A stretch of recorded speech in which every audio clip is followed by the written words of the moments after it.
Guys, magandang araw sa inyo lahat. Isang mapagpalang araw po mga kababayan. Yan, shoutout kay Kuya Bal. So guys, ngayong araw na ito, gawa natin na reaction itong upload ni Kuya Bal. Yan, Kuya Bal, makigamit ako ng iyong video dahil allowed naman pag nasa kalingap ka.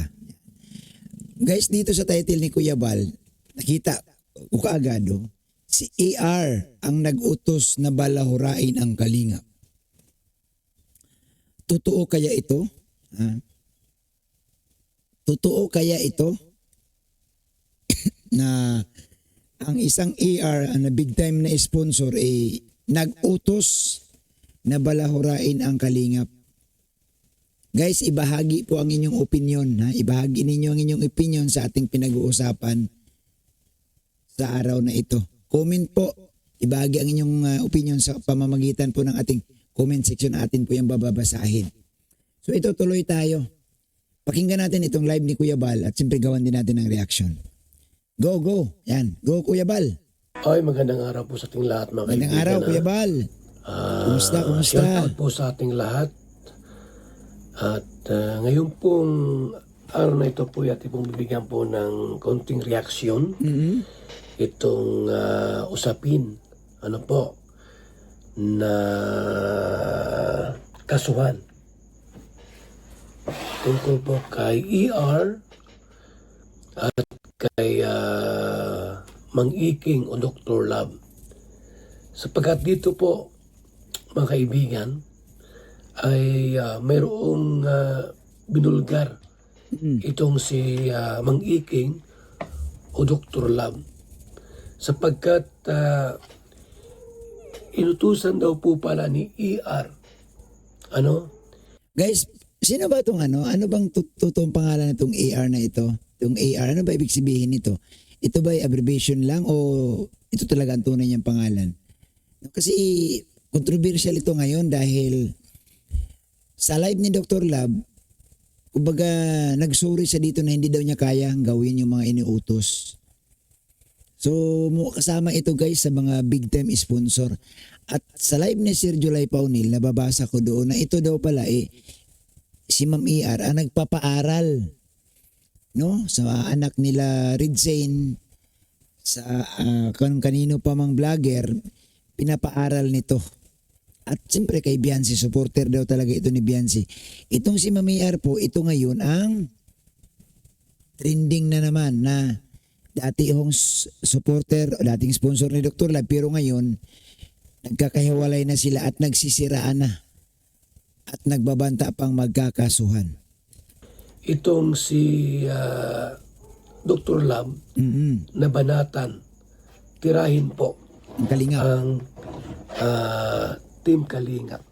Ngayon, may mga nagtatanong po tungkol dito. Sino ba raw po itong si AR? Yun, yan ang tanong, Kuya Bal. Sabi ni Ima 0371, si ER po ay si Annalyn Rolinson. Annalyn Rolinson. Sabi ni Kaya Ima ER. 0371. Siya So sa madaling sabi, Kuya Bal, ito yung nasa abroad. No, kasi yung pangalan niya parang hindi man, yung apelyido na guys, parang hindi Pinoy, parang foreigner na no? Kung tama ako guys, pakicorrect po, pakicomment dyan. po ay nag-comment sa live po ni July Ponil. So mga kaibigan, natin pong ituloy ang video. Ano? At panoorin po natin ito pong usapin ito. Kung totoo po talaga na itong si ER ay nag-utos ng mga tao, mga reactor. Ang masakit dito, Kuya Bal, bakit ba pilit nilang tinutugis, pilit nilang ginigipit, no? Pilit nilang ipabagsak ang Team Kalingap? Ano bang problema? Ano bang mali? Hindi naman natin sila pinakikialaman.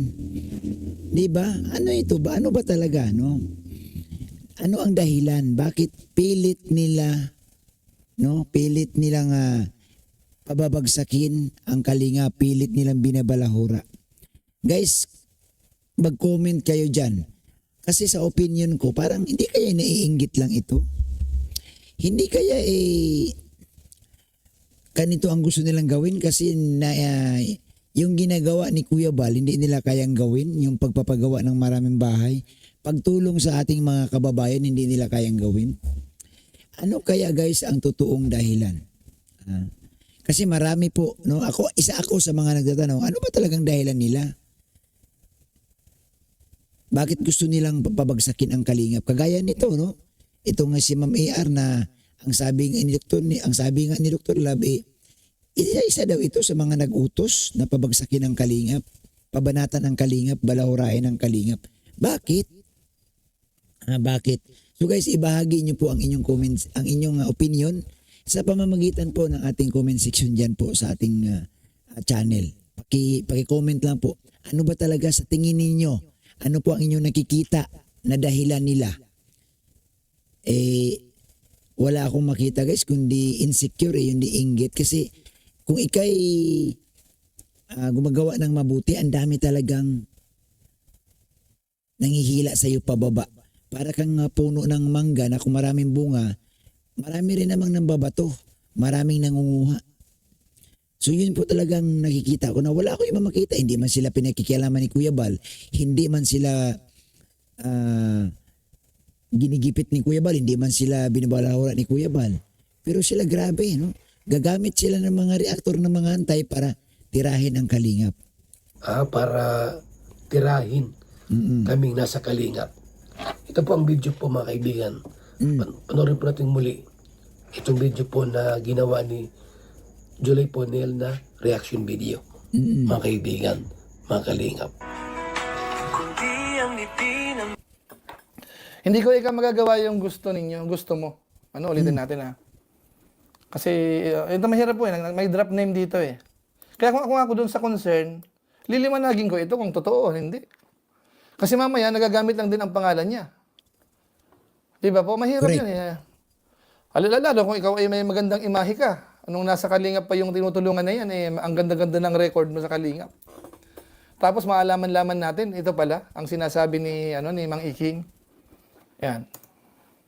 Isa lang masasabi ko talaga doon sa kay Tita Ian na So tawag niya tita, Sir July. sorry, hindi ko talaga magagawa yung gusto nyo. Maaaring humanga kayo doon sa kabila dahil bumabanat siya, matindi ang mga banat niya.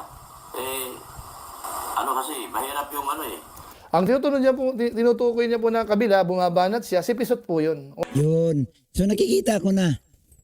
Ito guys, na pumasok na sa isip ko. Ang sabi ni Dr. Lab, pasensya na po tita. Tita tawag ni Dr. Lab. At guys, i-analyze natin. Pasensya na po tita. Hindi ko po kayang gawin yung inuutos nyo. Hindi naman daw si Dr. Lab gaya sa kabila. So ang tinutukoy ni Dr. Lab dito, yung si Kapiso na talagang kung bumanat sa Kalingap, wagas. Ang tinutukoy niya po na kabila, bumabanat siya, si Pisot po yun. Correct.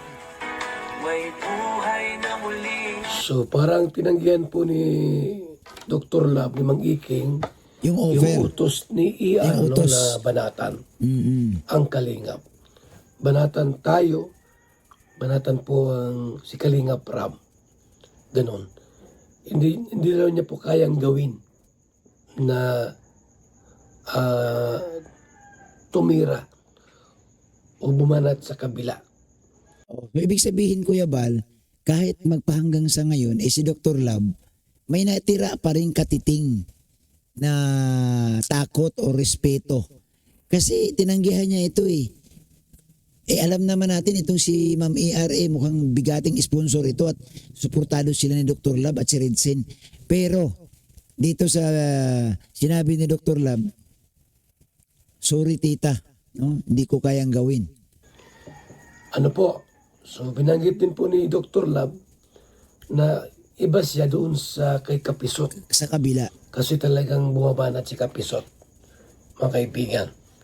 Alam po natin yan, kaya pala inaraw-araw tayo kasi binabayaran, bayad, may nag-utos. Nako, malamang Kuya Bal, positive yan. Ako guys, naniniwala ako eh. Bakit inaaraw-araw banatan si Kuya Bal si Kalinga Prab? Kasi may utos, kumbaga may kapalit eh. Kasi pag hindi ka bumanat, walang padala sa'yo. Pag hindi ka bumakbak sa Kalingap, walang remittance na darating sa'yo. So talagang pera-pera ang labanan. Pag bumanat ka, may kabayaran. Pag di ka bumanat, wala. Kaya siyempre araw-arawin mo para araw-araw kang may makukuha sa remittance. May nag-utos na tirahin. Ngayon, ayaw ni Mang Iking ni Dr. Love na bumanat. Kaya ang sabi niya, pasensya ka na po. Tita. AR. Kasi ayaw kong, di ko kayang gawing bumanat. Yan. So, Pero sa tingin ko, Kuya Bal, hindi ito gagawin din ni Dr. Love kung wala siyang Hindi ito gagawin ni Dr. Love kung wala din siyang alam.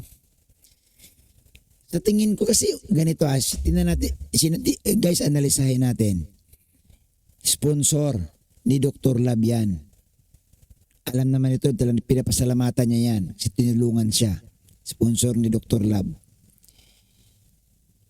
Bakit ngayon sasabihin ni Dr. Love na hindi ko kayang gawin yung inuutos ninyo? So sa tingin ko lang, baka naman din mayroon. Baka din naman, mayroon talagang inutos ang sponsor. At sa akin lang baka lang baka naman, no? Baka lang. So dapat talaga dito, na kay Dr. Love dito ngayon, ang pressure na ipakita mo yung solid evidence, Doc, na katunayan na itong si Ma'am AR nag-utos sa'yo. Kasi kung ang gagawin mo, Doc, ganito lang, wala ang kasamang katibayan, malalaglag ka din dito kasi pwedeng sabihin nila, gawa-gawa mo lang itong kwentong to. Gawa-gawa mo lang, kumbaga nagsisinungaling ka. Ito na nga ngayon, si Ma'am AR nga, kinukontra ka na eh. Kinukontra ka na, nakakasuhan ka niya dahil sinungaling ka daw. At wala daw siyang sinabing ganun patungkol sa Kalingap.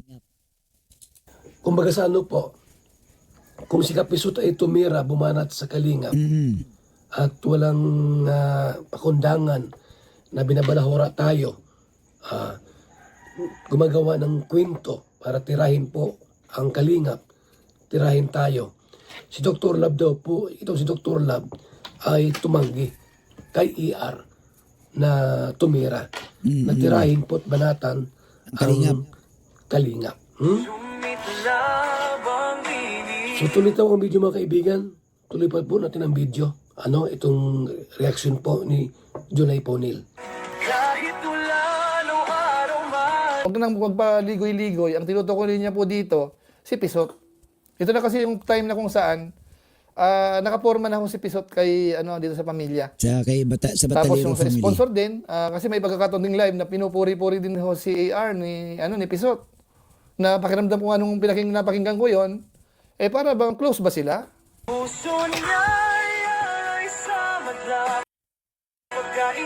Ang mali po ni Mang Iking po o ni Dr. Love ay inayaan niya po makapenetrate itong si Pisot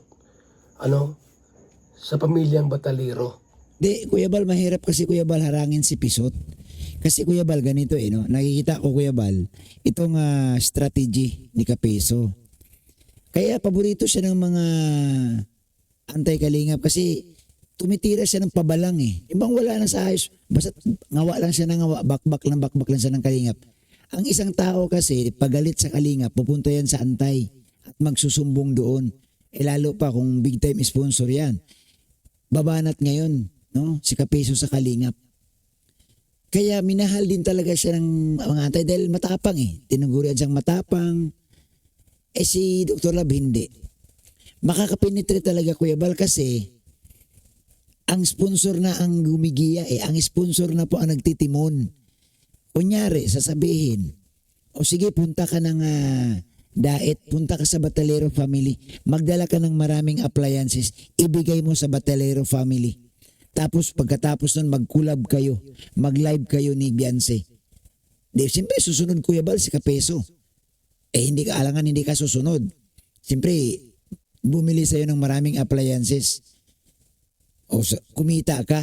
Tapos yung mga padala, paldong-paldo pa. Pumunta ng diet. Pagdating sa diet, siyempre, tatawagan naman ni sponsor, si Beyonce.